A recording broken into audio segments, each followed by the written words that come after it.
अस्सलाम वालेकुम गाइस। आज के लेक्चर में हम लोग स्टडी करेंगे कि कैटायन एक्सचेंज कैपेसिटी क्या होती है और इसको हम किस तरीके के साथ मेजर कर सकते हैं। So let's start. Cation exchange capacity की तरफ चलते हैं।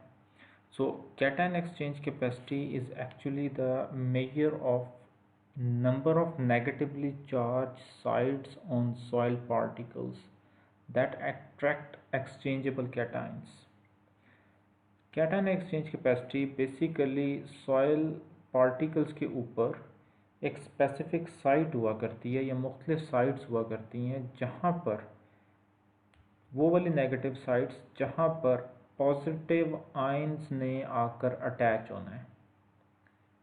सॉइल पार्टिकल्स पर ऐसी जगह जहाँ पर पॉजिटिव आयंस जो कि सॉइल सॉल्यूशन में थे या आपने फर्टिलाइज़र की फॉर्म में डाले या किसी मिनरल्स में से रिलीज़ हुए, वो जब उन नेगेटिव साइट्स पर आकर स्टे करते हैं, अटैच करते हैं,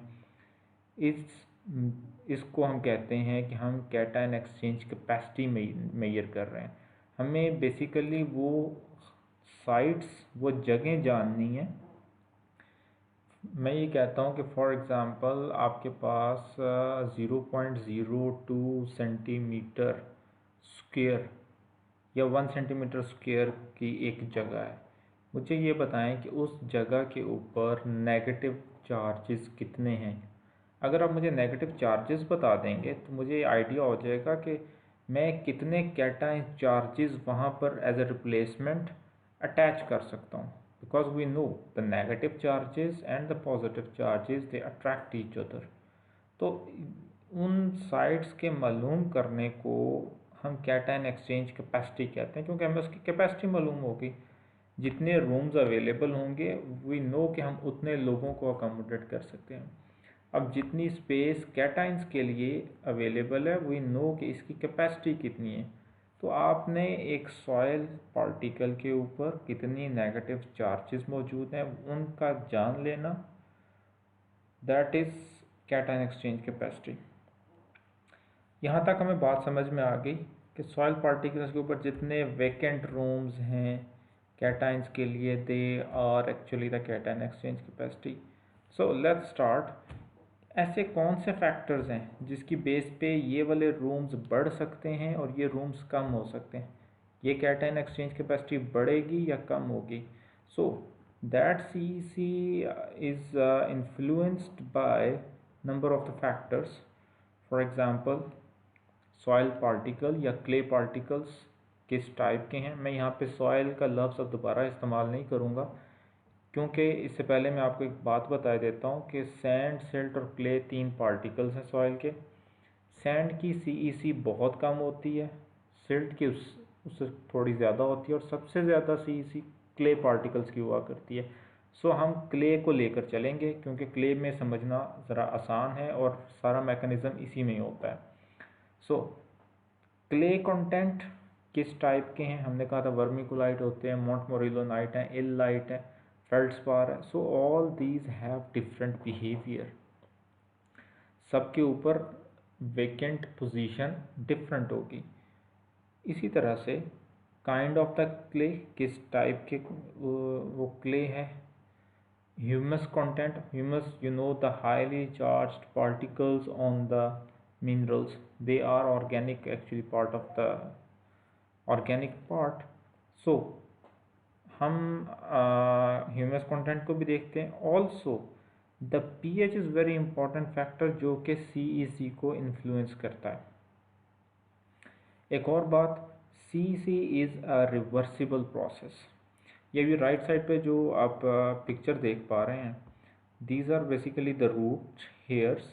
2 रूट हेयर्स हैं और ये रूट हेयर्स के दरमियान साथ में रेड कलर में आपको पार्टिकल्स कैटायंस नज़र आ रहे हैं। राइट साइड पे सॉइल पार्टिकल्स हैं और सॉइल पार्टिकल्स आप जानते हैं कि मिनरल से मिनरल्स से मिलके बनते हैं, मिनरल्स की फॉर्म में। तो मिनरल्स लेयर्स की फॉर्म में होती है, उन लेयर्स के दरमियान स्पेसेस होती हैं। अब ये कैटाइंस खुद को उन लेयर्स में एडजस्ट करते हैं. These are actually the vacant positions.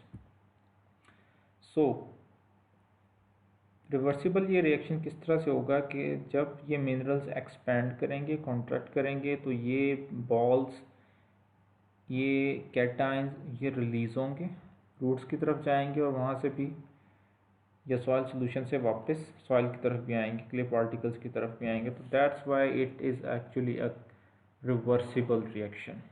So let's move on. An idealize cluster of the clay particles. यहाँ से चले मैं आपको एक मज़ीद इसको थोड़ा सा हम क्लियर करते हैं. It shows the card house effect in soil structure in which positive charges on edge positions are attracted by negative charges on the board surface. The negative charges provide exchange sites for cations and thus for nutrient storage facility for cations. हम ये मान लेते हैं कि ये different shapes के soil particles हैं. अब उसके जो एजेस हैं उस पर पॉजिटिव और नेगेटिव चार्जेस हैं, जबकि जो उसकी लार्ज सरफेस है उस सरफेस पे आप देख पा रहे होंगे कि ये नेगेटिव चार्जेस हैं. तो हम इसको ये कहते हैं कि ये एक आइडियलाइज्ड क्लस्टर है. तो इस पे अगर कैटाइन एक्सचेंज कैपेसिटी होगी तो वो किस फॉर्म में होगी, ये नेक्स्ट स्लाइड में आप देखेंगे. Clay crystal with adsorb cations. अभी आप देख रहे होंगे कि कैटाइंस कौन से होते हैं, positive charge.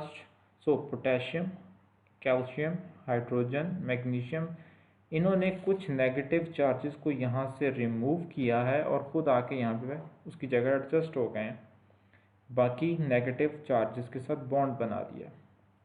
So this is the way how the cations are attracted towards the clay particles. अब हमें फार्म से सॉइल लेके आनी है, किसी किसान से सॉइल लेके आनी है, या आप बहुत बड़ा एक फार्म चला रहे हैं वहाँ से लेनी है सॉइल, उसकी कैटाइन एक्सचेंज कैपेसिटी मालूम करनी है, क्योंकि उसी की बेस पे आप बाद में फर्टिलाइज़र भी रिकमेंड कर सकते हैं, सॉइल की फर्टिलिटी को इवेलुएट कर सकते हैं. So they are the multiple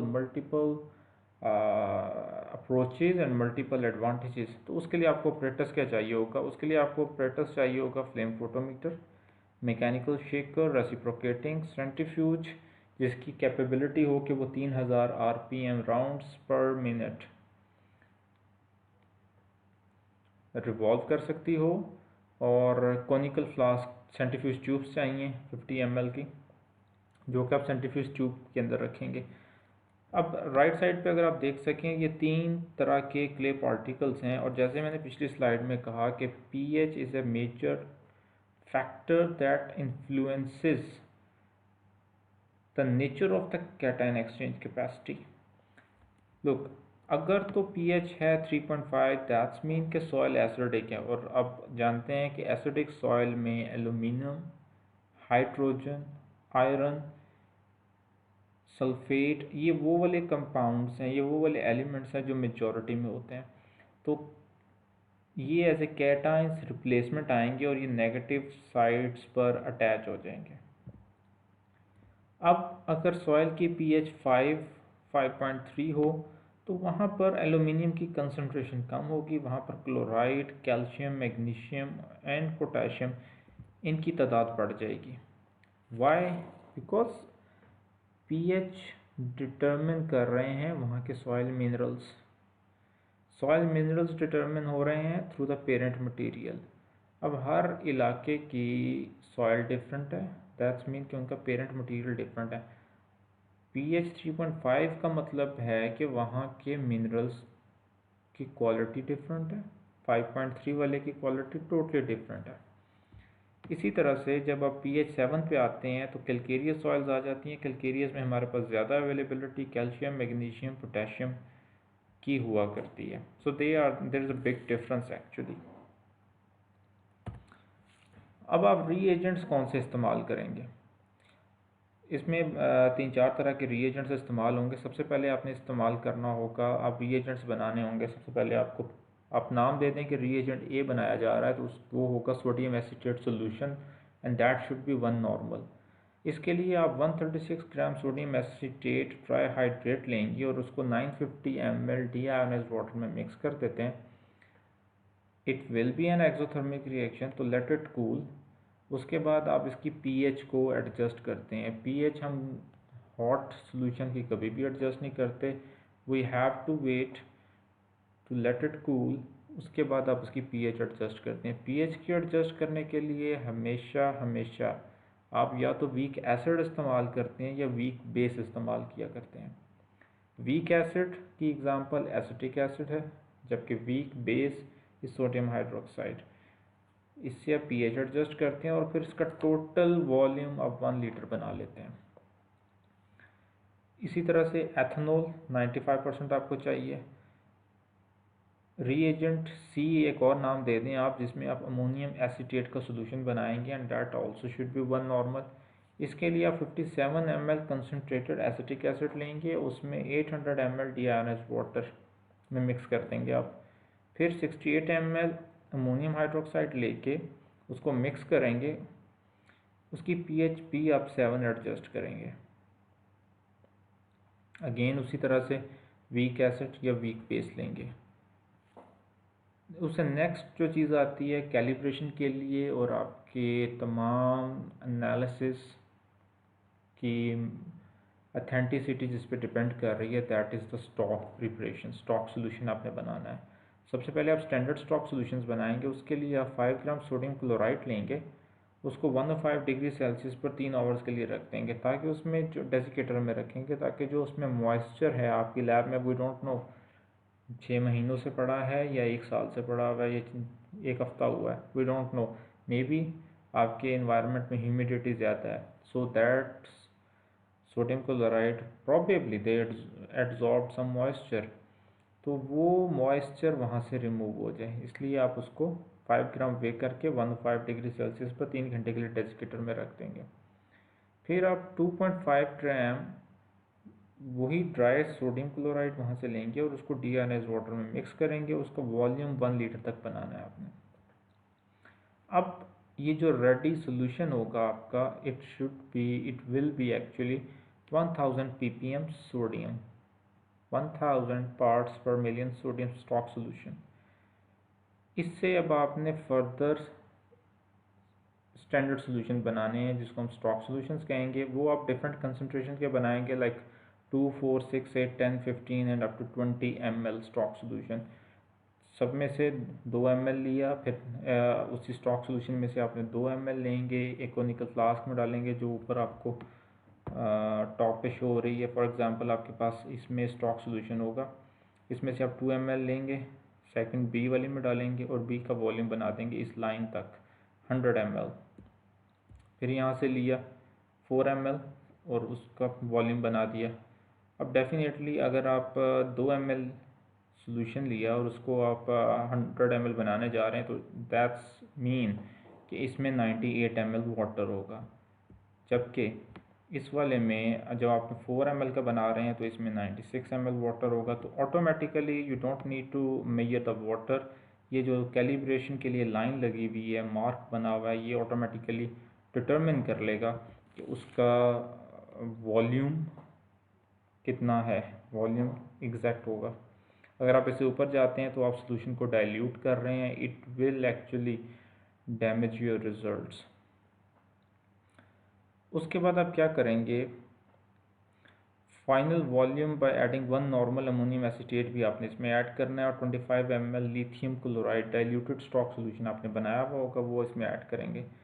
इस सोल्यूशन में अब है क्या हमारे पास 20, 40, 60, 80, 100, 150 एंड 200 ppm सोडियम, और सब में जो लिथियम क्लोराइड की कंसंट्रेशन है वो 25 ppm कांस्टेंट होगी। प्रोसीजर यहाँ से भी स्टार्ट करते हैं हम। प्रोसीजर ये होगा कि आप 4 ग्राम सॉइल लेंगे, अगर तो क्ले सॉइल है, फाइन टेक्सचर्ड सॉइल है।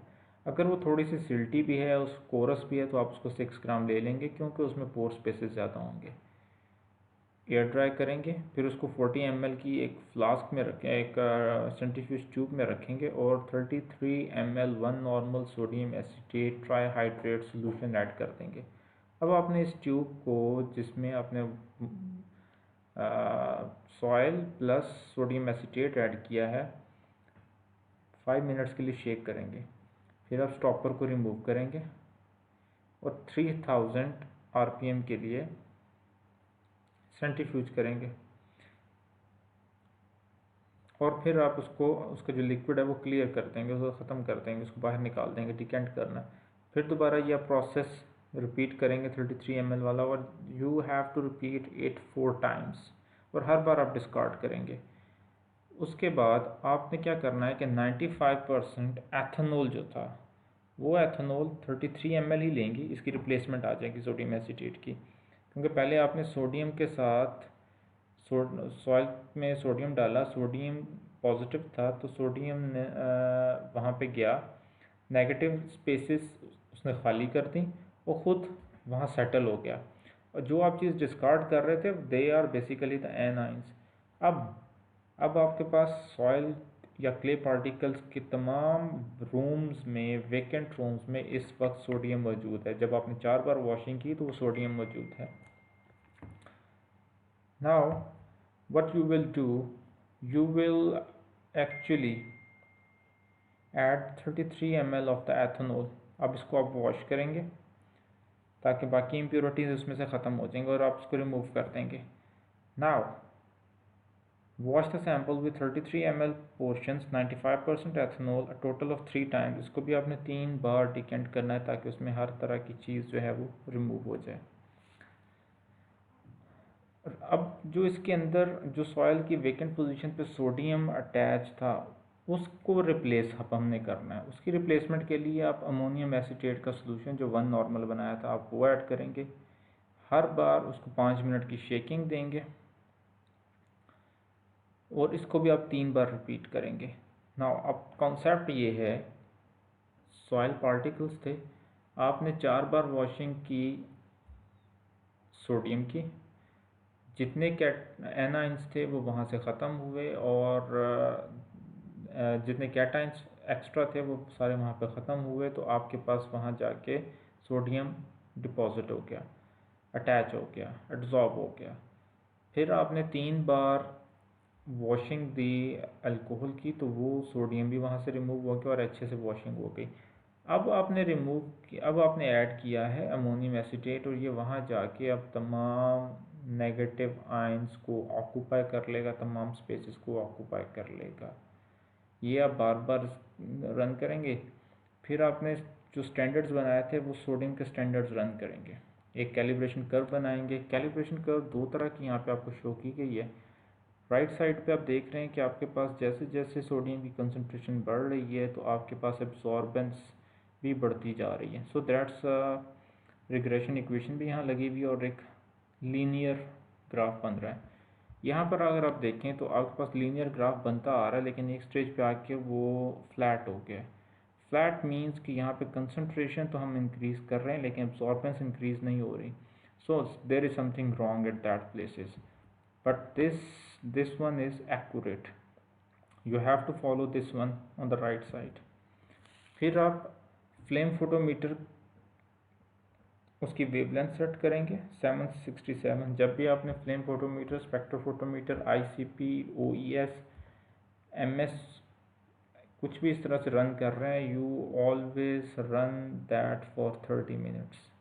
30 मिनट के लिए उसको ऑन करके छोड़ देते हैं, उसकी क्लीनिंग उससे पहले करते हैं, रन ऑन करें, उसको छोड़ दें। फिर आप सबसे पहले स्टैंडर्ड्स को रन करें, उस स्टैंडर्ड्स को एवेलुएट करें और फिर आप स्टॉक्स की तरफ आएंगे और बाकी सारे सैम्पल्स रन करेंगे। अब आप सोडियम की कैलकुलेशन करेंगे कि सोडियम कितना है। कैलकुलेशन कैसे होगी, कैटायन एक्सचेंज कैपेसिटी को हम मेजर करते हैं मिली इक्विवेलेंट पर 100 ग्राम सॉइल, और CC को हम मेजर करते हैं सेंटीमोल चार्ज पर kg ऑफ द सॉइल।